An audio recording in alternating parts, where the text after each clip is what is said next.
everyone. We want to welcome you today to the We Are Flora Pearl podcast.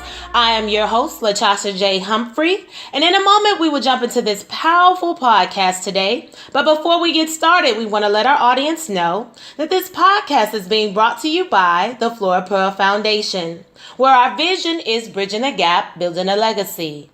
Our mission is that we are a 501c3, community-focused nonprofit mentoring organization, building healthy relationships and partnerships between women and girls through education, community service, networking, unification, and career planning. Our inspiration is Flora Pearl Humphrey. She was my paternal grandmother, and although she passed away in 2001 of a massive heart attack, what she taught me and my family was about faith, family, and community. And that is where I draw my inspiration from. Now, audience, I have the pleasure to introduce to you one of the most patient people that I have ever met in my life. She is also a go-getter, and that is to be admired.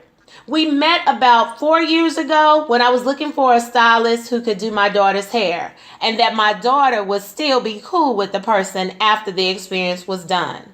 And she was the one. She has such a strong presence and a sweet demeanor. She is such a joy to be around, and I just love talking to her when we get a chance to do so. So without further ado, I would like to introduce to you Tonia Myers. Hi, Tonia. Hi, Natasha. How are you? Excellent. How are you doing? I am doing phenomenally well. I cannot complain. Perfect. It is such an honor to have you with us today. And if you would, just briefly go ahead and introduce yourself to our audience. Okay, as you stated, my name is Tonia Myers, and I am the owner and founder of Myers Ultimate Life. And of course, as you all know, throughout life, we have a journey that is just full of all types of places where we stop and start. I've worked in corporate America as a programmer. I've been on the beauty industry as a hairstylist where you and I met. And now I am an empowerment strategist where I just help people to design the life that they want and to overcome self-defeating doubts and self-defeating thoughts and mindsets to get to the place where they want to be in life. So that's what I'm doing now. All right now. And we're just going to go ahead and jump right into the podcast. And on the heels of that, you were talking about even as far as overcoming self-doubt. We know you have your book that was just recently released and enough already. And so congratulations again on that. You're welcome. And it's that's so exciting. I so know. Very exciting, right? Yeah, no, that's awesome. You know, being an author, hey, good stuff. You know, right. And so it does talk about tips and techniques for overcoming self-doubt. And I wanted you to tell us about the book and what made you write the book. So, in all throughout my life, I've been introduced or in some way come in contact with people, as well as even myself experiencing self-doubt. You doubt whether or not you're good enough for this. You doubt whether or not you have the skill set or the aptitude for that. And my husband says I talk people off the ledge. So I have had people sit in my chair when I was in the salon, and I'm talking them off the ledge for, they might want a new job or something like that, and they just can't seem to understand why they can't get a job. They were in relationships with different individuals, and they were being mistreated. They doubted that they should be treated differently. And I would just naturally walk people through the process of believing that they were enough already, that they had what they needed on the inside to be the person that they needed to be. And I would get people call me back after we'd had a discussion in the salon, and they would be like, Tonia, what you said really worked. What you said really helped me. I even had a lady within the last couple of weeks that I don't even remember us having this discussion, to be honest. She was talking about purchasing a home, and she had all these doubts and fears about purchasing a home. And clearly, she and I had a conversation about it. So whatever I told her, she's now the owner of her own home. And she told me just this past weekend that every time she comes and talks to me, things happen and she moves forward. And so that's what kind of got me in the vein of writing this book of how to overcome self-doubt, because there are tips and there are things that I did even while writing this book to help me, books that I've read that helped me to overcome the thought or the negativity that I couldn't do something or that I wasn't enough for something. I know for years I was single, and I talked to my single ladies, and I never thought that I was good enough to be the main girlfriend or good enough to be the wife, or so those kind of thoughts plagued me, just because I went through life and made perceptions that were untrue. Just it was how I saw it, and so that's how the book was birthed. Just with me helping people to overcome self-doubt and also dealing with that myself. Okay. Well, what as it relates to the book, what would be 3 takeaways that you would want people to get from the book? Because we want you to go ahead and do your mini commercial for the book. I want you to be on top of the bestsellers list, so make sure they know. All around the world, why should they buy Enough Already? What are 3 things you want them to get from it? The first thing I want them to get is that they are enough. They are already equipped with everything that they think they need and want out of life. They are equipped to handle it and manifest it and make it happen. So this book goes into how that how you do that and how you can become that person. So that's the main takeaway that I need people to understand. That's the first thing that people are plagued with, just not thinking and believing that they are enough. The second thing that I would like them to do is just learn some if it is only one tip that they could get out of there, and I would like even share one with people. I read a book and it was like the 5-second rule, and so I talk in my book about how that 5-second rule helped me to overcome things or helped me to propel myself into doing stuff that I normally wouldn't do, to get over procrastination, because that's part of the whole self-doubt thing, dealing with procrastination. So if you could get some techniques out of the book, at least one that you could practice, rehearse, and it could become part of your life every day to help you with overcoming self-doubt. So that would be the second thing that I wanted them to get. And the third thing, I just want people to be happy and enjoy life and know that this life is good. This is a good life. We have an excellent life. We are afforded a lot of things in the world and within our lives, and that we can have, like I said, whatever it is we want, however we want it to design it, and we can just be happy people. So that would be the third thing, that you control whether or not you are happy. That is all on you. That's good stuff. Okay. Well, perfect. No, that's what's, I mean, it's like each of them within itself is definitely enough, and just, exactly. Just in line with enough already. So that's perfect. Thank you for sharing that. And and we want to move into the topic as it relates to friends and really, that environment. And so, when I think about that song, I think about the word friends, it definitely goes to the song Friends. How many of us have them, Correct, and you and I have talked on different occasions about the people around us and how they can shape you in one way or another. And, our vision, it is bridging the gap, building a legacy, and it is about the mothers and daughters, of course, building that relationship, but also women and girls, and just really building a network. And so, some of our young people, they're influenced a lot about social media, and that's a major influence for them. But I just wanted to know right now, as it relates to a young girl who may be listening and who's having some challenges with knowing who her true friends are, I wanted to, just in your words, define what a true friend looks like and say some words of encouragement to her. In my opinion, a true friend is someone that you have a give and take relationship with that person, meaning they give you life, you give them life.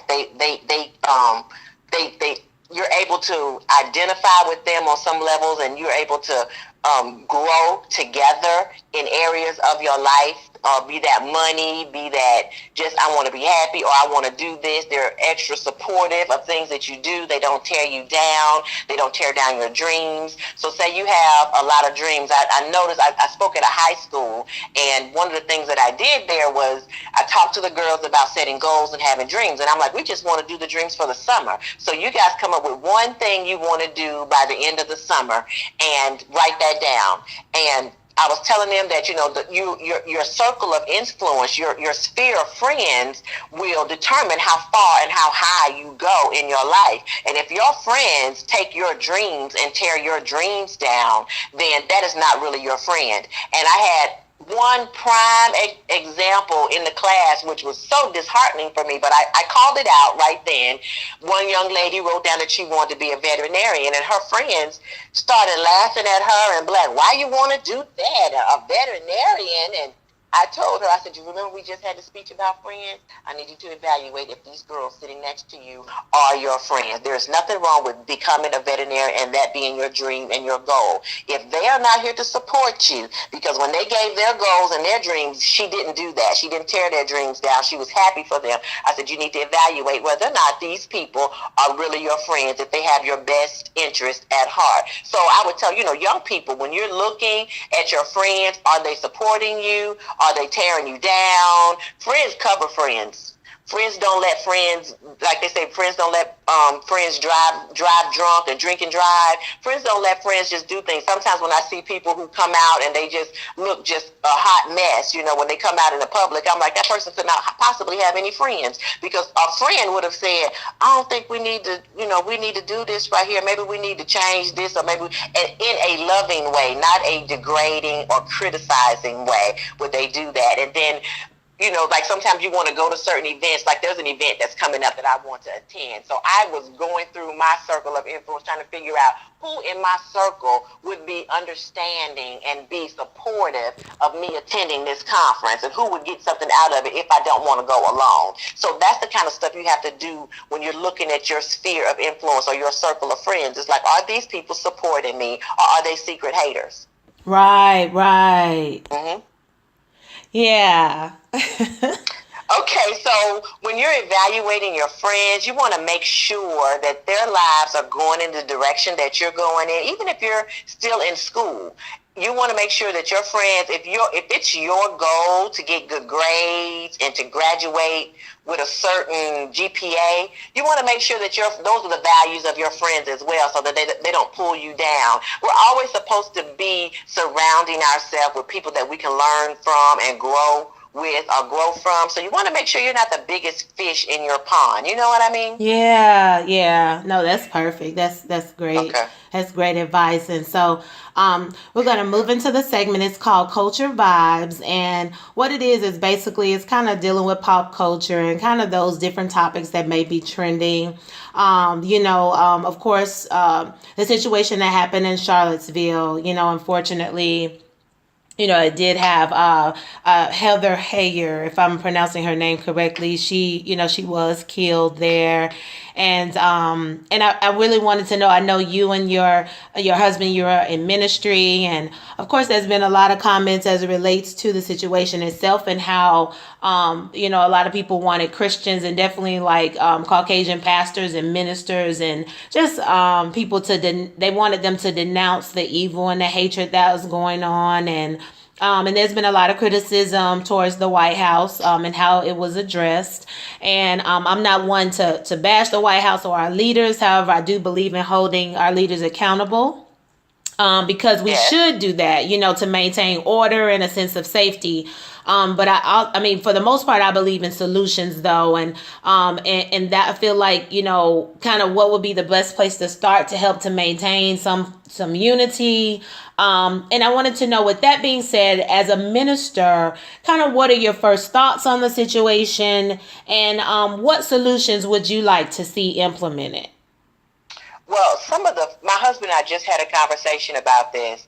My first thought is, now racism has been around even back in the Bible days, because, they would say, I can't talk to you, you're a Gentile, you're not a Jew. Right. The woman at the well was like, you want water from me? I'm not a Jew. So racism has always existed. That doesn't make it right. It has existed. So we shouldn't act as if though this is new.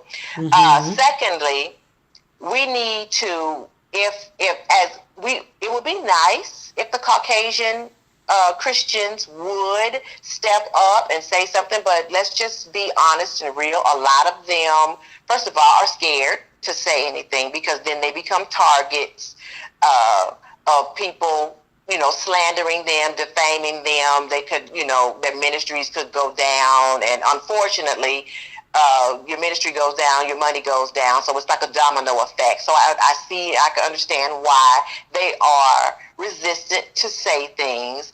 Thirdly, I believe as a African American community, it is our duty to ensure we have a lot of buying power. We have a lot of money that circulates within our communities. Yes. And we need to become not wilderness minded, so to speak, meaning, we still have that old Egyptian mentality and all that. We need to have the mindset of Joshua and Caleb, that we're well able to take over. Yes. We're well able. And then we work together as a collective to get our stuff together as a race and as a collective. And that way we have more power when we address them, being, the supremacists and all those type of people. We would have more power to make things happen. We need to be active in voting and putting people in place that will support our wants, our needs. Yesterday I went to the polls. There was nobody there. Nobody was at the polls. It was, very, very, very slim pickings. I only saw a few people on social media talking about it, and that was the preliminaries for the senators. Well, the senators make a lot of our laws and stuff, and if we're not participating and active in who we're going to put into those offices, we can't say nothing. I can't be mad because nobody in Congress or in the White House represents me. I didn't run myself, nor did I pick anyone who would stand for me and stand for what I needed. So I think we need to take a little ownership on our own, okay, and work a little bit harder as a race of people to kind of propel ourselves to the places where we need to be. And because we can't ask them to do it. They haven't done it till now. So it's like I can't really honestly ask you to do it. I have to take responsibility for myself. I have to design it how I need it to be designed. Yeah. And I guess, go ahead. No, I'm with you. No, I did want to know, because I know even in the last election, of course, a lot of people didn't vote. And then there was criticism about, just certain people as far as how they voted and how they did vote for the administration that's in office now. But do you think like people are just getting to the place where they're just discouraged? I think there's a lot of discouragement right now. There's a lot of discouragement. There's a lot of fear. Fear causes and creates and births anger. So you have people lashing out because things are changing and they don't want them to change. They're changing away from, the whole let's make America great again. That is fear because things are changing from how it used to be. And the reality is it's going to continue to change.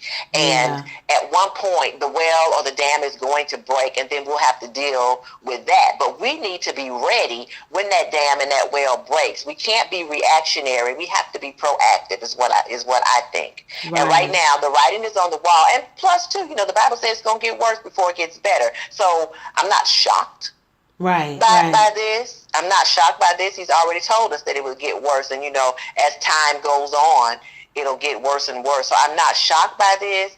But we still have to take onus of our own, even in our communities, the thing that's going on in our communities and with our children not having hope or not seeing hope, and some of the, with them shooting and killing each other and in these drug houses and stuff, that we have to show them that that's not the way. There is a better way. There's another way. Even where we are right now, we can still do better. Right. We don't have to be what they called us. We don't have to be that. Right. And I think, and even some of our, like television and the cartoons and things like that, they just show so much negativity until it's almost like we need to just disband that kind of stuff anyway, because I know, right? They're being said such horrible things. I look at the cartoons now for the little kids, and I'm like, oh my God, all they're doing is killing and taking over worlds and all this kind of stuff. And so this is how the children play. This is what they see. And I'm like, what happened to Popeye? Popeye he would take a whole lot and then he would eat his spinach and get the person off of him. But it wasn't like he killed him. He just, roughed him up a little bit. I mean, we are fighting people to the death now. Yeah. It's very sad. So I just think if we take ownership of our behaviors, take ownership of what we want, how we want to be represented, and take ownership of that, because we can affect change that way. Right. If we got to, yeah. And I mean, I know it's hard, that's rough, but I mean, Martin Luther King did it. And I want to ask you on the heels of that, like even with him, what do you think is the difference from them then? Yeah, then now there was unity. They were unified and they were together, and they sacrificed a lot to get the things that they wanted. So right now, we're the microwave society. We don't want to sacrifice the creature comforts and all that kind of stuff to get the things that we wanted. But unity does a whole lot. I mean, you can go back even to in the Bible days, the Tower of Babel. They were going to build that tower, and the Lord says, because they have one mind, they could actually make this happen. So that principle still exists in the world today. So if we became unified and showed some unity, then we could affect a whole lot of change. Even some of these, like in our Alabama area, there is a church here that is growing by leaps and bounds because they're unified. Right. Yeah. They're showing unity. So they're unified. They're speaking one speech and they're doing one thing. So they're growing, and they're infecting, for the lack of a better word, all the people around them. And if we did the same thing, then we could have the same results. Yeah, absolutely. No, yeah. So unity would be, if we, even with the Charlottesville incident, there was just a small group of people who were unified against the supremacists. Now, the supremacists they were armored up and they were ready for a fight. But if we were unified in large numbers and ready to stand against them, it probably would have turned out a little differently. The guy might have still come in with the car, but it would have been a little difference with a larger amount of unification there. Yeah. It definitely is. I mean, but I agree with you with that, like the unity, because I just said it was just and they're just that willing to die. I mean, exactly. That was them. And I said the reason why I stand, I really feel like with stand up and be able to speak out and use my voice, or just having the confidence to do that. It definitely is, rooted in my relationship with God. However, it is watching those examples of them, and them, like, they were willing to die for us. Like some places that we walk now, you're talking about here in Alabama, where people were either hung or they died. I mean, their blood, and they thought enough of us. To be willing to do it. Yeah, they were just like, we don't care. Right. I mean, even from the little kids, when they talk about the children, crusade, and those children, they got holes. I mean, and that was shown on TV, of course. But yeah, I was just like, even with them, they were just like, we'll go to jail. Like, okay. Exactly. And that's how it works. Like, think about when you talk about the walls of Jericho, the people were unified. They walked around quietly and they followed the instruction and they were unified and they won. So the same, again, that principle of unification, it is still alive and well now in the present. If we were unified more, then we would accomplish a whole lot more things. Yeah. So even sometimes, unfortunately, some of our leaders, they're not even unified amongst themselves. They fight and bicker amongst themselves and won't. So, they look all divided when they should be putting it. You're going to have fights, but let's do it behind closed doors. That's how that's TV, right. I said, when we come out now we may do a drag down fight on the inside. And that's how it was. I remember me and one of my cousins, we were talking recently. She was on one of the podcasts, and we were saying one of our uncles, when we were growing up, he was just like, everybody better come back here with a black eye. If one person comes, like, it don't need to just be one person. Right, so when y'all go out together, people need to know, like, y'all together now. Y'all get back here and we'll deal with your foolishness later if you started a fight or whatever. But people would never know that we were not on the same team. And that's how I feel. I just said, why can't it be that way? Where it's like you don't know, because you looking at us, they won voice, but when we get at home, it's like, why did you do that? Exactly. But exactly. yeah, so I think that would change a lot. Absolutely, yeah. And I just definitely we pray for the family of Heather Heyer, who she sacrificed, and she was a Caucasian sister. So Correct. it's just just even with that, with her sacrifice, I saw her mom and speaking and saying that she's that's the type of person that she was, and she was gonna be that person to speak out and to stand for what she felt was right. So definitely, I pray for the situation to have some resolve at some point, but just like you said, we got to do it together. So that's what we're going to keep moving in that direction. So absolutely. Exactly. Well, we're going to move to the topic as it relates to debt freedom. And, I know a lot of people, just period, they have a goal to be debt free, just many of us. And, I know you and your husband, though, you all decided to aggressively go after debt freedom. And you opened up about it. You shared it on social media. And so, Tonia, I wanted you to first, just kind of share with us your journey. The evidence is, of course, wanting to be debt free. But share with us that journey, how you all just aggressively went after it. So it started, I was working on our family budget, and I decided, okay, let me go through and just make an account for all of the debt that we have. And I wrote it out on paper, and I showed it to my husband. I said, honey, look at all the debt. Look at how much we have going out every month towards debt. And, there's other things that we want to do. And the reality is, when you have cash, it opens up way more opportunities than it does when you are way down with debt. Now, our journey is not complete. We are still going through it because student loans, oh my God, are horrible. And that's our largest thing. That's our worst debt that we have is the student loan. So we're still going through it. But actually this weekend, I will have paid off another credit card or another line of credit. Right. So we're excited about that. We are so intentional. We went through the Dave Ramsey Financial Peace University. Okay. And in that course, it's like a 9-week course. There's a book, the Total Money Makeover. And his course is over 9 weeks. You meet every Sunday. We met for like an hour and a half with this ministry. It's hosted at this church, should I say. We met there, and they just talked about what budgeting was. They talked about debt. They talked about your personality types and how some people use money to self-soothe.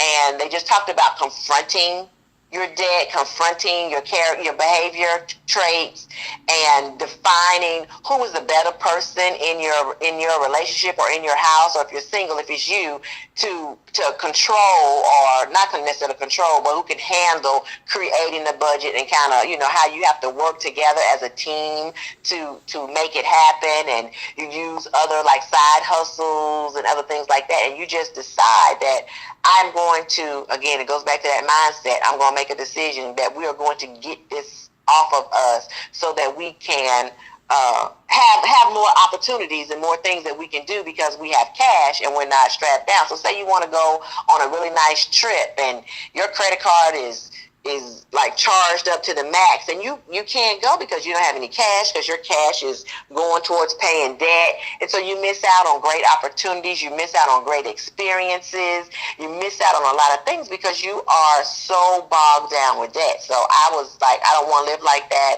And my husband was on board, and we started our journey, and we were doing great. And this is where knowing your circle of influence comes in handy too, because we got off track for a minute. Okay. We had changed some people in our circle, and they were, some of the stuff they were telling us was good things about investing in yourself and upgrading your education and all that kind of stuff. That were good thoughts, but it derailed us from the aggressiveness that we had. while I got good points and good experiences out of it, if I had to do it over again, I would have put all that on hold, and I would have looked and evaluated whether or not these people had my best interest, because they knew we were trying to be debt free, but still, they dangled the carrot, and because of me wanting to know how to do certain stuff, I was like, well, come on, let's try it, Right.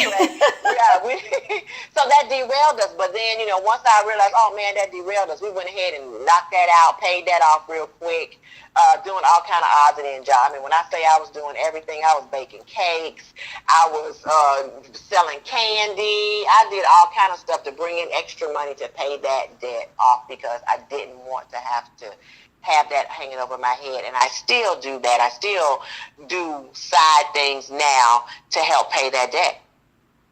Okay. So I encourage everybody, if who wants to be debt free, it is so possible. Right. Even wherever you are, you don't have to, it's not even about, I need to make more money to become debt free. It's, I need to learn how to manage the money that I have to be debt free. So that's kind of what Dave Ramsey teaches you. He teaches you how to manage what you have to get where you need to be. And once you know how to manage your resources, then that just, the Lord will give you more. Right. Yeah. Because if you're not managing the little that he gives you, then why would he give you more? Yeah. You're right. So that's what our debt freedom journey has been. It's really been a tool of learning to manage what we have. Okay. And I wanted to know, just to follow up with that, like when you talked about even kind of realizing who you were, and being able to face like your habits, was that a big challenge to do that? In the class, there's a worksheet that you kind of fill out to kind of see what your temperament is, and a lot of times women will say, oh, I need some retail therapy, and we're using buying things to soothe something that's wrong. It's almost like people who overeat and who eat too much, they use food to self-soothe. So sometimes we use credit to self-soothe or buying stuff that we don't necessarily need. If we have 5 pairs of black shoes, we really don't need another pair. We want another pair, and we'll justify it. And Right. like, I'm going to get this. I'm going to get the Dillard's credit card because I can get an extra 15% off if I apply for this credit card today. And then, you don't pay it off within the 30 days. And so the interest rolls over. So it's that kind of stuff that you realize how you are hurting yourself versus helping yourself. Right. Yeah. No, it almost becomes like an addiction, like drugs, sometimes spending money. Yeah. So there is a hormonal change, a hormonal effect that you feel when you spend money. Because, some people, we could just be really happy when we go buy stuff. I mean, dumb stuff. I'm just going to buy a pack of gum. You're like, oh, I got to spend money. I bought some gum. So you're all excited about buying gum. And so that, and you want to get that high again. You want to get that high again. So I'm going to go to the mall. I'm going to go to the mall and go shopping. So it's like, the guys who buy all those cars and they have all those expensive cars. You can only drive one at a time. The rest of them just sit there. Right. Yeah. Yeah, but this debt-free journey is also, too, Stephen and I wanted to be able to affect change in the kingdom. So it's like I can't do kingdom work because, salvation is free, but ministry costs. Yeah. So it's like I can't do work in the kingdom if I don't have any money, if I don't have any funds. So that was another reason why we wanted to be debt free, so that we can use our resources to affect change in the kingdom, to help implement programs that would, help the youth in our community to be better adults. Yeah, yeah. Mm-hmm. And I do want to, before we go to the next topic, I do want to openly say this because with your vocals, like, I don't know if you'll be able to put it on speaker, but just so your voice won't go up and down as often, I just want to kind of put that out there just in case it shows up on the podcast. But we'll just be mindful of it. I put it on speaker. Is this better? Yeah. Okay. I just I want to put the disclaimer out there too. It's just have to go ahead. It's like, what happened? Well, But yeah, but no. But we're gonna get into the next topic as relates to marriage, and I know you did mention you and your husband and just kind of that team effort. And what you did even as relates to debt freedom and how you are on board together. And so I do want you to share how many years you've been married. And really the next question is, how did you know that your husband was the one? Stephen and I have been married. It'll be 7 years in October. So we're 6 years in, 2 months shy of 7. We met online, actually, is how we met. 10 years ago. Wow. And right, so I'm a proponent of online dating. Okay. I met my husband there. So it's not all bad. It's not all bad. There are some frogs. I will say that there are frogs. You must know that there are a lot of frogs. Be prepared. But I met Stephen online and we dated for like 3 years, and when I say date, I want to use that term loosely. We were friends, and I lived in Georgia, he lived in Alabama, so he was really safe to me. He wouldn't just pop up, and he wouldn't just always be in my space. I could still have my space and still have my time, and we would have scheduled visits and things like that. So that was one of the things where he was safe. But when I met him, he was so sweet, and for the 3 years he was consistent. Even if I was crazy lady mode, or it didn't matter, we went through different seasons. In 3 years you go through a lot of seasons changing. So he saw me in different seasons. He saw me being, because sometimes I can be a little extra. I'm not gonna lie, I can be real extra. So he saw the extra, and he remained consistent. He remained the same consistent person. Within the first year of knowing him, I even told him that he was like a prototype. There was a song that was out by Outkast. Yes. And the prototype. You remember that song? Yes. Well, let me real quick. Andre 3000 is my only man crush ever. So yeah. Yes, I do know. Look. So that song was out, and I told him, I said, "You're the prototype." And I introduced him to that song because he had never heard it. So he was like, wow. Still at that point, it wasn't like I didn't go out and buy a dress. I wasn't planning a wedding or anything like that. I just knew that he would make a good husband. I was like, this is the kind of guy that would make a good husband. He was very, very considerate of me, considerate of my time, and it's like whatever you want to do. And like I said, those 3 years, he was the same. We dated other people even through those 3 years, and he just remained my friend through the whole time. And when he asked me to marry him, we weren't even dating. We were just friends, and he was like, the Lord said, "You're my wife." And I was like, okay. Remember, in the first year, I had already declared he was the prototype. So I'm like, I knew that then, that I'm like, okay, this guy would be a great husband.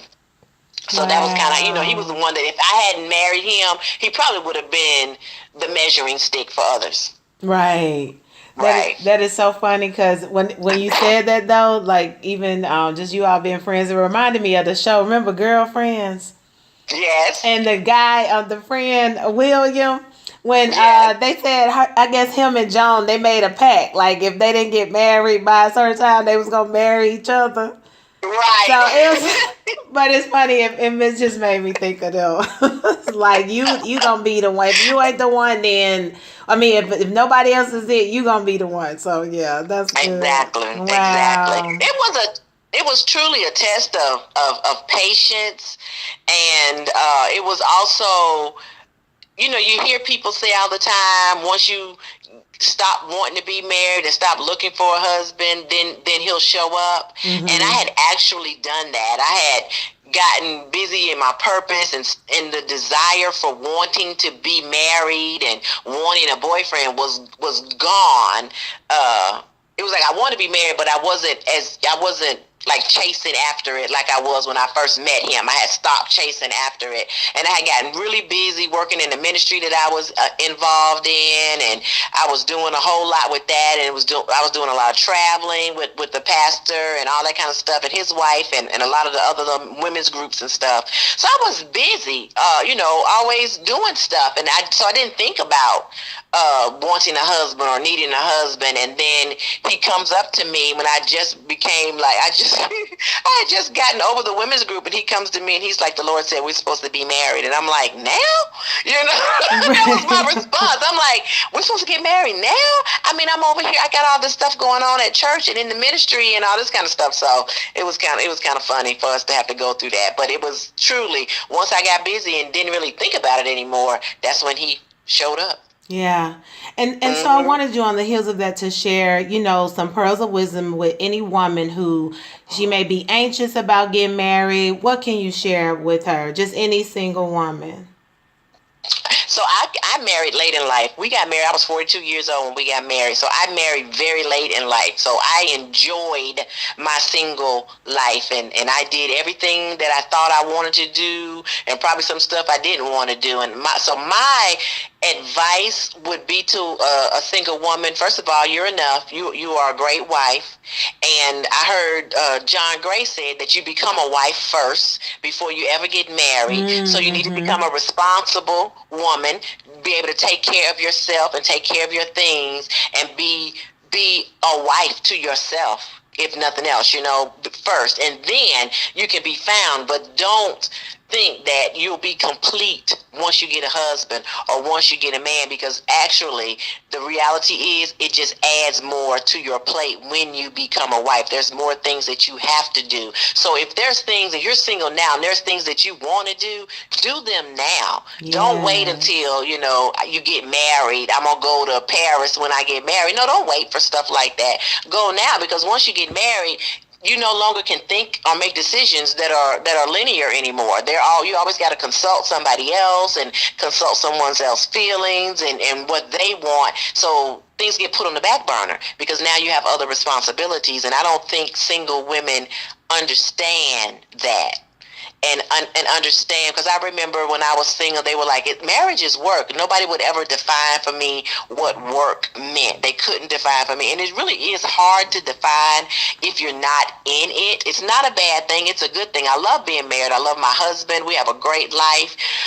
But if I hadn't done a lot of the stuff that I wanted to do when I was single, then I might be a little upset now because I can't move around as freely and readily as I want to.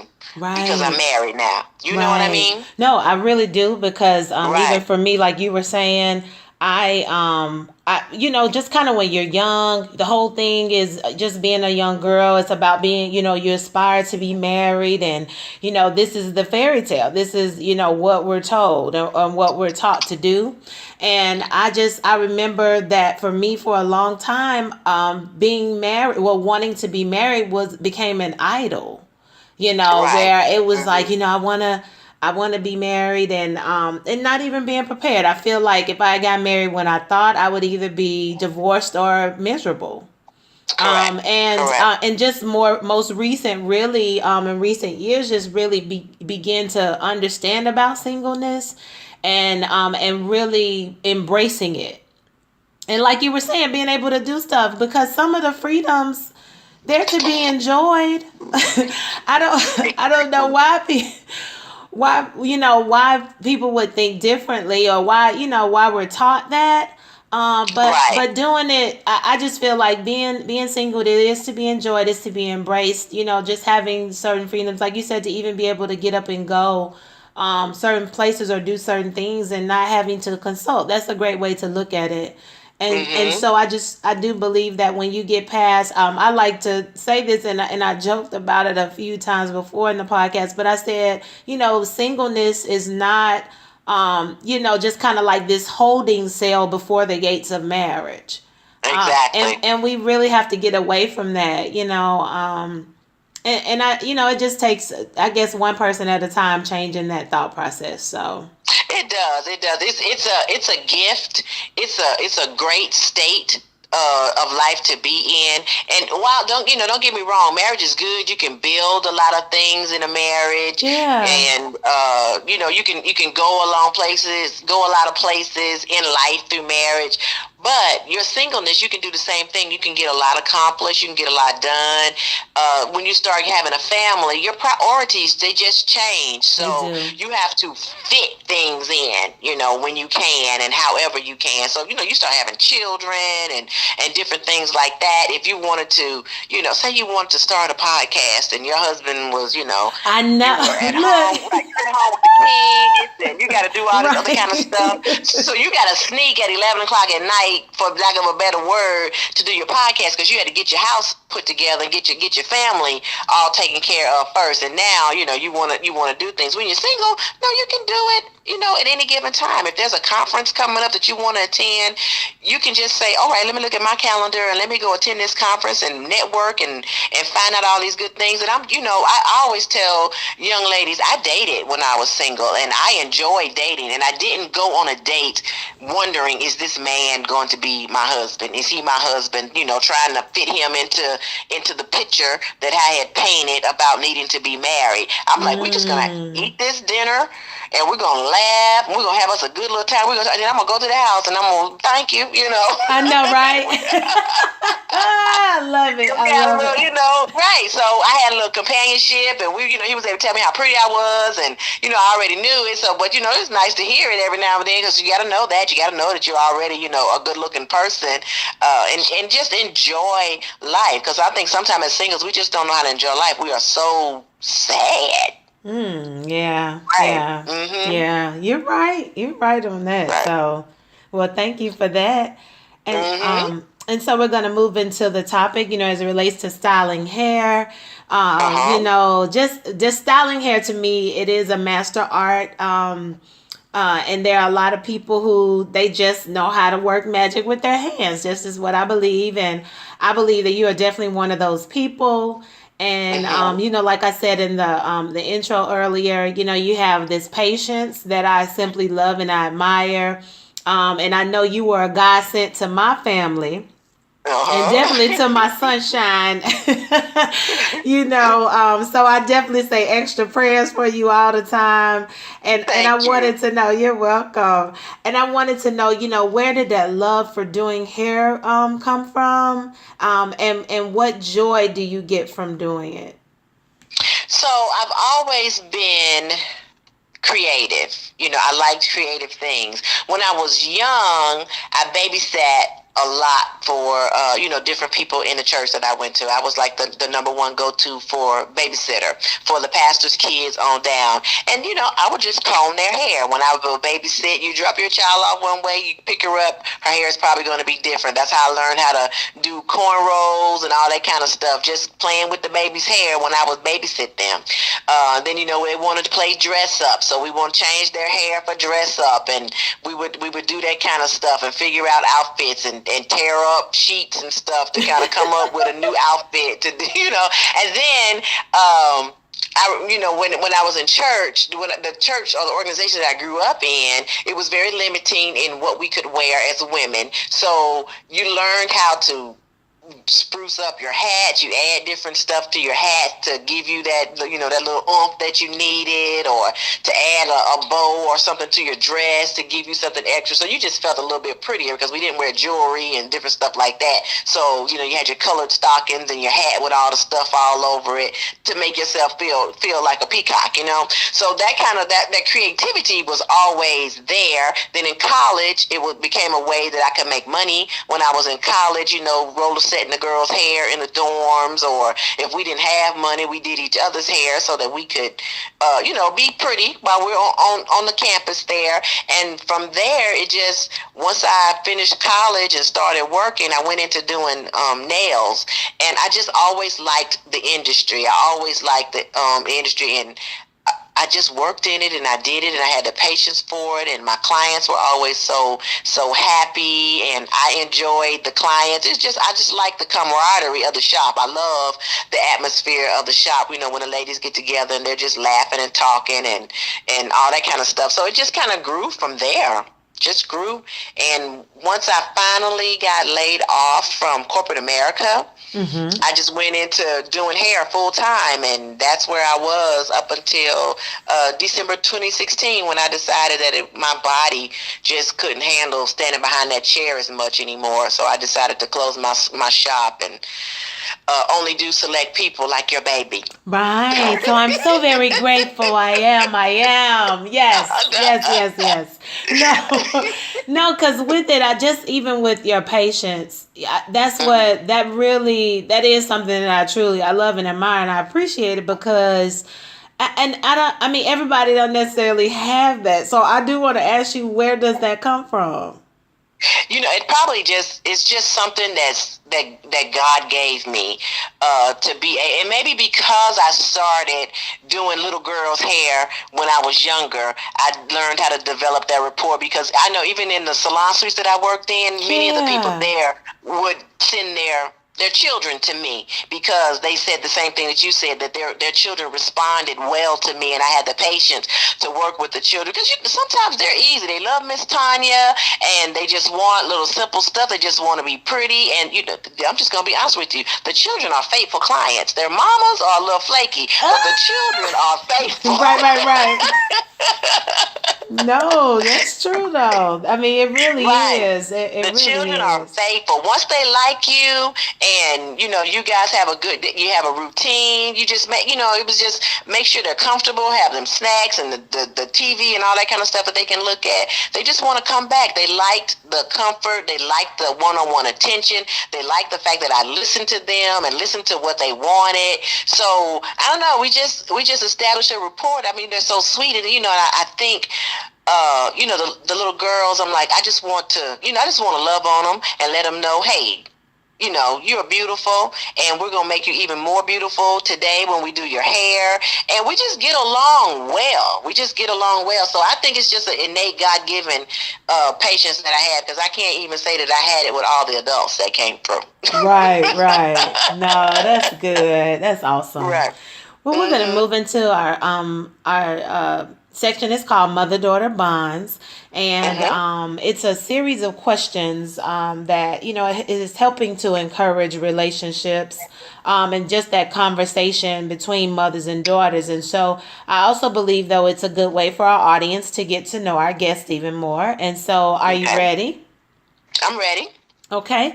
Well, the first question is, how did your relationship with your mother prepare you to become the woman that you are today? My mother, my mother is very service driven. So her whole thing is, let me do stuff for you that's going to make your life easier. That's how she shows love. She does stuff. She feeds you. She makes sure you're comfortable. And she taught me that. So that's one of my ways that I show love too, that I do for people to make sure that their lives, that they're comfortable. Like when I have guests that come over, even with my husband, it's like, okay, I'm noticing that, your socks are wearing out. Let me go buy you new socks. It's like magic, all this stuff just appears, because I want to do the things for you that make your life more comfortable. And that's what my mother does. She makes our life comfortable. She runs her ship well. Okay. Awesome. Mm-hmm. Well, right. What book most influenced you? What book? Yes. There is a book right now that I have been reading. I think I've read the book like 7 times, and It's called The Game of Life and How to Play It. Have you ever heard of that book? I haven't. Oh, so the book it's a great book. It's a quick little small read, and it just talks about how you get your mindset together and how you attract love and things like that into your life. And I was speaking to one of my friends, and she was having some difficulty with an employee of hers. And I told her, I said, we're gonna pray pray love for this girl, and we're going to salute the God that's within her. We're going to salute that God, and we're going to pray that God blesses her with all the things that she needs, instead of looking at it negatively and thinking that it's a direct attack against her or against, yourself personally. Yeah. This book teaches you how to reform or redirect the thought process around how you're being treated, how people, or how you're perceiving the perception, or how you want, people to see. So say a woman was being mistreated by her husband. Well, she's going to salute the God that's within that man, because God does dwell in there somewhere, and she's going to send him love. I'm going to just send love. I'm just going to love you. You can love him from a distance, but within your heart, and because we're all a form of energy. So my energy that I'm sending to him is going to be love. Now, it might not necessarily ever do anything for him, but it'll help me. That's good. And I can't. So that book helps me to course correct when I'm feeling like, I'm being attacked, or I'm feeling like somebody's is intentionally doing something, because it's all my perception. They might not even know that they're doing something. So that book, like I said, The Game of Life and How to Play It, really has done a lot. And I've read it a lot, and I listen to it. I love Audible books, so I listen to it all the time. You should check it out. Okay. Who is it by? Her name is Florence Scovel Shinn. I think Schin. Florence Shinn. Okay. Perfect. Mm-hmm. No, I definitely will. I want to check that one out. Okay. Well, what keeps you grounded? My faith in God keeps me grounded. The way I grew up, my brother and I talk about it. The way we grew up in church is not necessarily how people grow up now. I grew up Pentecostal, so the rules and things that were set for me with regards to how you're supposed to live and how you're supposed to conduct yourself, sometimes they get ingrained in you, and so that kind of stuff keeps me grounded. I remember I went to this one church one time, and the people were a little loose with their lifestyles, and I was like, the saints can do that? We can do that? Oh, man. And they used to always ask me, Tonia, why do you keep saying that? I was like, because I thought, we want to live right. We shouldn't be doing some of this stuff. And you guys do a whole lot of things that I didn't think we should be doing. So that kind of keeps me grounded, because I'm like, otherwise I might be wild as a goose. I don't know. I love it. So while I thought back then it was, rough, it was hard, they were, being mean, it actually, formed a lot of positive things in my life, some of those rules. So even like with youth, I would tell some of the youth, rules are not always bad. Rules are good. Rules are there to help ground you and keep you from going in directions that you don't want to be in. Okay. All right. Mm-hmm. Well, what is something that every woman should try once in her lifetime? Something that every woman should try once in her lifetime. That's a very good question. And I guess it just depends on the person's, what their interests are. But I think every woman should travel abroad at least once in her lifetime. Leave the U.S. I know I went to Italy several years ago, and I was supposed to be meeting my aunt over there, but we didn't. Her flight was delayed, so I ended up going by myself. Well, my aunt had set the trip up, and she knew everything that was supposed to happen and everything that was supposed to go on. I had no idea. I just was showing up at the airport and going head to Italy. And when I got over there, I was very, very, very American arrogant, because I'm looking for someone to speak English. I didn't even take the time to learn a few words in Italian. And I sat there and I thought to myself, how arrogant of me to come to their country and not even take the time to learn how to say hello, or, to count money, or to ask please or something. So I just think every woman, it just taught me to be more sensitive to others, to other cultures, to other countries and things like that. So I think every woman should travel abroad at least once in her life. So, because there's more to the world than just the U.S. Yes, perfect, mm-hmm. perfect. Mm-hmm. What did you want to be when you grew up, and why? When I was little, I wanted to be a pediatrician. I thought, I loved kids when I was growing up, and that was going to be my thing. I would be able to always work with children and become a pediatrician. When I got in school, though, I developed a love for programming, if then else statements. That was my thing. I love to solve puzzles, and programming was like solving a puzzle to me. Somebody asks you, can you program this? Use this code to program me, this product to do ABC, and I just love doing that and getting the output. So I ended up as a programmer for the most part. Now, personality-wise, it didn't fit because I was way more social than most programmers. Most programmers are head down, and I was such a social butterfly. And having said that, I would urge people to know that things change in your life. Even though the path you start on is not necessarily where you end up at, but I wanted to be a pediatrician.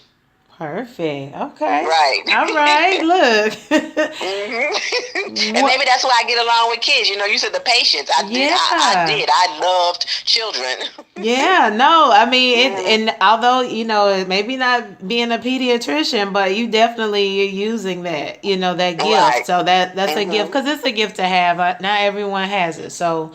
Definitely, right. It doesn't have to be. It's so amazing because it doesn't have to be the, I guess the profession or the career that we think, but the skill set is still there. That's kind of deep. But yeah, that's awesome. Mm-hmm. Okay. Well, what would you say to a woman with a broken heart? There's life after death. There's life after death. Your heart might be broken today, but it doesn't always stay that way. There is joy. The joy of the Lord is the strength. And I would tell that woman to ask the Lord to give you your joy back. Continue.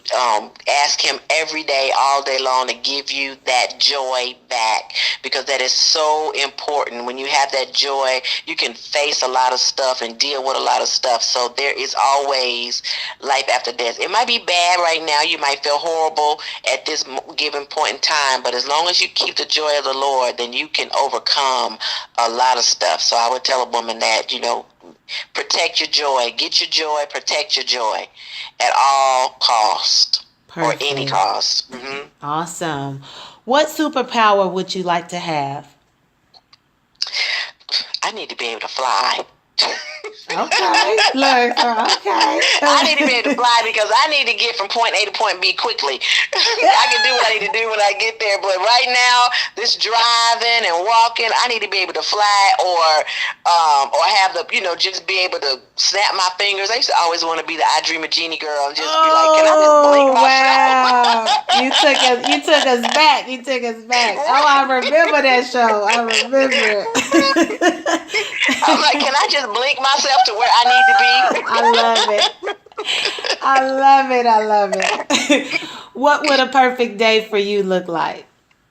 A perfect day would be, I got 8 hours of good, uninterrupted sleep. I woke up early. I had a great cup of coffee with all my favorite creamer, and I was able to sit down and journal and read something inspirational, the Bible or something, for 30 minutes, and then I could work on any of my projects that I have. It could be a book, or if it's a new product that I'm putting out, if it's a speech that I need to go and do, or go and give back to the community. I could go and do that for a few hours. I could come home, make sure dinner is prepared for me and my husband. We can sit down and enjoy dinner and talk and watch television, and then get ready to go back to bed, go to sleep and start it all over again the next day. I think that is a perfect normal day for me. Awesome. And right. And on the heels of that, like you were talking about, even with watching TV, what is the last thing you've binge watched? I watched this show, which was great. It's called Celia. Okay. And it was on Netflix, which Netflix is taking over. I really meant to look at their stock today and see if I need to invest in the stock. They are. Oh my goodness. Because Netflix, Shonda Rhimes is about to put her stuff on Yes, Netflix. I do. I do know. I said, it was like I think for her, or they even said in history, kind of the biggest deal that she inked, because I read something about, even the biggest deal. I think not this only for her. I think period. Just this. Oh my goodness! I'm like, whoa. Well, I mean, Netflix is they are taking. I love Netflix. I am a Netflix junkie. When I do watch TV, I don't watch it a lot, but when I do, it's usually something on Netflix. Yeah. But I watched Celia, and it was the story of this. She was a Black Cuban singer. Okay. Latin singer from Cuba, and it just kind of outlined her story from the 1940s when she was born to when she died, like in 2006, and it was like 80 episodes. They were like 45 minutes apiece. Wow. So it took me several weeks to watch it. But they did a great job with the story. They gave you, like, at the end of every episode, there was a cliffhanger or something that made you feel like, I got to watch the next one. I just got to watch it next. I got to see what happened. And by the end of the story, I was in love with Celia Cruz. I'm like, oh, my God, I love Celia. I want to be like Celia. Celia Cruz, right. She was so humble, and she was so loving. And she was like, she had a little level of naivety about her that, was just very endearing. So that was a great show. Wow. It was great. Now, Celia, you so silly. What, how do you spell her name? Celia. Okay. So you're going to have me watching 80 episodes. Oh, my. Okay. It was 80 episodes. But it had a love story in it, and I'm like, they really loved hard in this show. For years, they would love somebody, and they weren't with them. So it was, had all really kinds of family in it, and wasn't a whole lot of cussing or anything like that, but it was just a great show. That's good. Okay. So you're going to have me watching it. It's in Spanish. Let me just tell you that. It's in Spanish. Oh, so you got to read the subtitle. Right. But it's easy to read. It's easy to follow. And it's quite captivating. Try it out. You should watch it. Okay. All right. Well, if you could talk to one person from history, who would it be and why? One person from history. I probably would love to talk to Madam C.J. Walker. Okay. Oh, yeah. Okay. Because she took little and made much. I mean, she was born in a tumultuous time.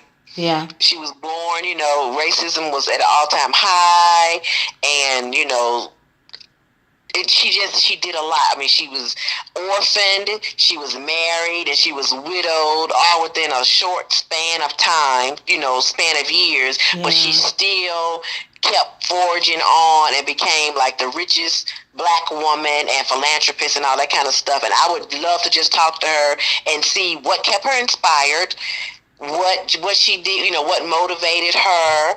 How she even came up with some of her ideas to produce her products and to be Madam C.J. Walker. I would love to just sit down and talk to her and just see, how she thought. What was her thought process like? What did she do for a daily routine? What was like a perfect day in her life? Stuff like that. Just like some things you ask me, I'm like, I would love for Madam Walker to tell me those things. Okay. And what's the most important lesson that you've learned in the last year?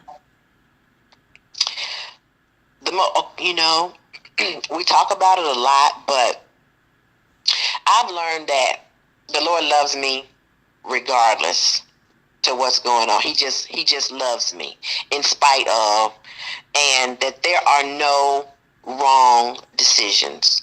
The Lord knows the end from the beginning. The only wrong decision that you can make is not to choose Him as your Savior. That's the biggest wrong decision that you can make. Okay. But all the other things, He will work out everything else in between. From the time you're born to the time you close your eyes for good, He'll work all the other stuff out. So it's like, don't be all upset. Don't sweat. Am I making the right decision? Am I making the wrong decision? Which door? There is a path behind each door, but that doesn't necessarily mean that it all leads to destruction. Yeah. So it's like don't worry about whether or not, don't study long, study wrong. Yeah. So that's what I've learned and embraced, that there are no wrong decisions. There are decisions that need to be made, and once you get your mind right, you learn, like when he talks about renewing your mind, you learn how to make mature decisions. You learn how to make better decisions so that you can get to your destiny quicker or get to your destiny on a much more pleasant path. Right. But that doesn't necessarily mean that they're wrong decisions. There's a lesson in every decision. So I love it. No, that's good. Mm-hmm. That's good. Mm-hmm.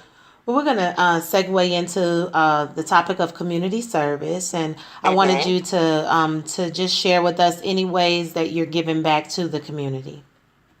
I go to schools and I talk to high schools, and I've gone to like some of the cosmetology colleges and things in the area, just to talk to the youth about their future and how to start at a, like within high school. How do we start right here in high school planning what you want your future to look like? Nobody really told me that or worked with me on that type of stuff in the future. And then, given social media and the fact that now people's skills are just at an all-time low with regards to interacting with each other. You don't have to talk to anybody. We're working from home, so we don't have to really talk to anybody. You don't have relationships and things like that. So I go into the schools and I talk to the students about how to interact with each other, how to set up their goals for their future, how to even decide what they want their future to be, because I just get amazed and shocked at some of the responses that I get that they haven't even thought about it. That they have no clue, they have no idea. They're just living life just carelessly, and their parents hadn't taken out time, and probably ignorance has a lot to do with that. They don't even know themselves. So that's one of the things that I do. I just want to be able to give an outlet for the up and coming youth, the next generation. If the next generation is going to take the helm of running the country and making decisions for people or whatever, I need them to be equipped to do that. Right. So it's like, it's up to us to pour back into them and help them with their decision-making processes and things like that. So that's what I like to do, go and talk to them. Yeah. And I wanted you to touch on this, like, even with that, we, like I said, with our vision, with bridging the gap, building a legacy. And, a lot of times there's been a lot of talk about generational divide, just the generational divide. And I wanted to know, I know you're doing some things to help, or even just being able to communicate with the next generation and next generations period, behind us. And so I wanted to know, what are some ways to help bridge that gap though? A lot of times you have to, I know they listen to me because I don't judge them for the way they talk. I don't judge them for the way they think. I don't necessarily judge them for where they are in their station in life. We can, a lot of times you can get a lot done with laughter and, with pictures and things like that so they can convey what it is they want to say, and they'll tell you about it. They want to tell you, they want to talk to you, they want to let you know, they want to let you in, but a lot of times they just feel like they're going to be criticized, judged, ridiculed, or bullied by adults. Wow. So we have to know that that's not how to reach them. I have to know what lit means, and and then you go and you be like, okay, y'all, what is this lit? What is that? And they want to tell you what it is. They gonna let me tell you something. I'm like, did I use it right? Did I use lit right? Yeah, I know. Different things like that. They want you to appreciate, what they have to offer, even if it's different from what I think it should be. Okay. No, that's just a good way. That's the divide, because I feel like our generation, like, we're in the middle, for the most part, and then it's the generation before and after, that they either feel like they're not being respected as much, or and vice versa, so it's not even just the elders that they feel like, oh, the younger people, they don't want to, they're not listening, because some of them feel as though we won't listen. Like, even with us, I've spoke to a few of our elders, and they just feel as though we don't want to listen to what they have to say. And I'm so far from that, because I love to talk to our elders, especially those who they really have something to say, and they have some pearls of wisdom, I just, so yeah, I appreciate you saying that, just being able to respect and not judge where they are, and what they think is, is cool, or how they communicate. So that's definitely good. Thank you for sharing that. Yeah. And so we're going to move into our faith segment, and this is just really a good opportunity for our guests to share a time when their faith has been tested and how they came through it. And that's really to encourage someone who's listening. Okay, so one of the going back to when you asked about your heart being broken, I remember I was in a relationship with a young man. We were supposed to get married, and it fell through. We didn't get married, and I felt as if though I had been betrayed by everybody. And the scripture that I stood on was, "Count it all joy, and the joy of the Lord is my strength." That's why I tell people there is life after death, and you have to get your joy back. And for like a whole year, I remember being just depressed and emotional ruins for the most part. But all I would say every day was, "Count it all joy." That's James 1 and 2. "Count it all joy, and the joy of the Lord is my strength." And so I was able, those two scriptures right there kept me going, because my expectation level was that I was going to get my joy back from God, and that was going to be my strength. It was going to pull me out of the dark place that I was in. The joy of the Lord is my strength. I would listen to happy music and make sure that I stayed away from a lot of people, just because emotionally I was a mess and I didn't trust anybody at that time. But I would still fill my head and fill my heart with things that were happy songs, happy music. My house was brightly colored and things like that, because I wanted to be happy. And so my faith in God and his joy being my strength is really what pulled me out of. And I remember this, like, one day I said the scripture and that thing just broke off of me, and I was just happy just because. Nobody had done anything. Nobody was there with me. I was just happy just because. That's awesome. Yeah. Right. So that was one of the biggest things. And then right before I got married, I got laid off. Like a year before I got married, I got laid off from my job. I was making 6 figures at my job, and I was laid off. I lost my house, and Stephen and I were friends, but he had no idea all of that was going on, because I didn't tell him. And he said, "You were always so happy." And I kept saying, "Because the joy of the Lord is my strength." And he kept saying, he told me to count it all joy. And I felt as if though I had let a lot of people live with me throughout the years who didn't have anywhere to stay. Then I had sowed some seed. I was not about to be homeless, Yes. And the scripture was, "All things work together." So just those scriptures, knowing that, those 3 little things right there, that was enough to make it all work out for me, make me happy, and make me be able to endure. Yeah. No, That's good. That's good. Mm-hmm. Awesome. And I wanted to ask you with that,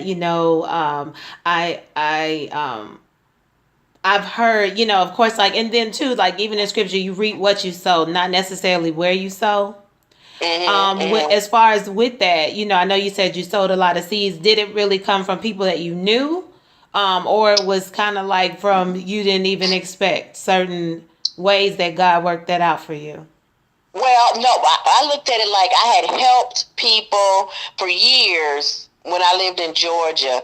I would let people come and live with me, free of charge. You're on hard times right now. You come stay with me till Huh? No, I said, yeah. Yeah, stay with me until you get on your feet. So my thing was, when I lost my house, somebody's going to be there to allow me. It wasn't one of the people that I had already helped. It was actually somebody else. But because I had already sowed the seed for other people to be able to get on their feet and do the things that they needed to do with their lives, someone was there for me when I needed it. Yeah. No, that's good. No, it didn't necessarily come back to who I gave it to. Right. Right. Mm-hmm. Yeah. No, that's good. That's just a good thing to share, because sometimes I've just heard at different times where people, they think that, I did this for this person, or I did this, then, it would come from them. And that's not necessarily the case. And it's almost like you can shut down the blessings coming from where you least expect it.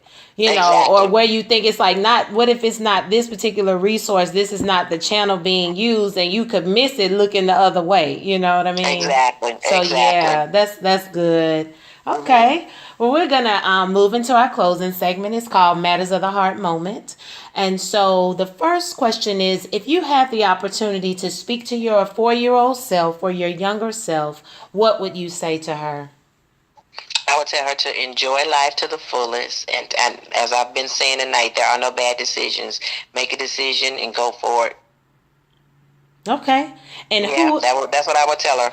Awesome. Don't be scared. Do it. That's great. That's great. Mm-hmm. Well, what is the best pearls of wisdom that you ever received? Okay, so, we hear this quote all the time, like, when people show you who they are, believe it. Okay. I think that is so true. We try to make people into people that they're not. Like even people who deal with domestic violence cases and stuff. When that person shows you who they are the first time, when you see it, don't close your eyes. Believe it. That's them. That's the type of person that they are. That's who they are. Because people give you clues as to how they will treat you and how things will be. So it's like I'm not saying you don't necessarily befriend them. You just don't let them in close. You believe what they show you. If they show you things that are unsavory, that you don't like, that don't go with where you're going, believe it. You can't change anybody. Again, like I told you about the book, you send the love to the people that treat you bad, or send the love to wherever you want to send it to. It's not even for them, it's just for you. But good. Believe them. Yeah, that's good. Mm-hmm. Awesome. Well, is there anything last minute comments that you would like to share? I just like to leave everybody with this. You are enough. You are enough already. Everything that you want, everything you desire, everything you dreamed, everything you thought about, you are enough to make all of that happen and come to life. There's nothing can stop you but you. That's perfect. Mm-hmm. Well, Tonia, we want to thank you so much, for joining us today and just sharing with us. Thank you so much. Thank you for inviting me. I enjoyed it. You're welcome. Mm-hmm. Awesome. And all right, you have a great one. Oh, you too. Mm-hmm. And our goal at the Flora Pearl Foundation is to always be a blessing to all of those that we come in contact with by operating with the spirit of excellence. We want to thank you all so much for listening today. And you can visit our website at www.florapearlfoundation.org. We look forward to spending time with you all each week, and we will talk to you soon.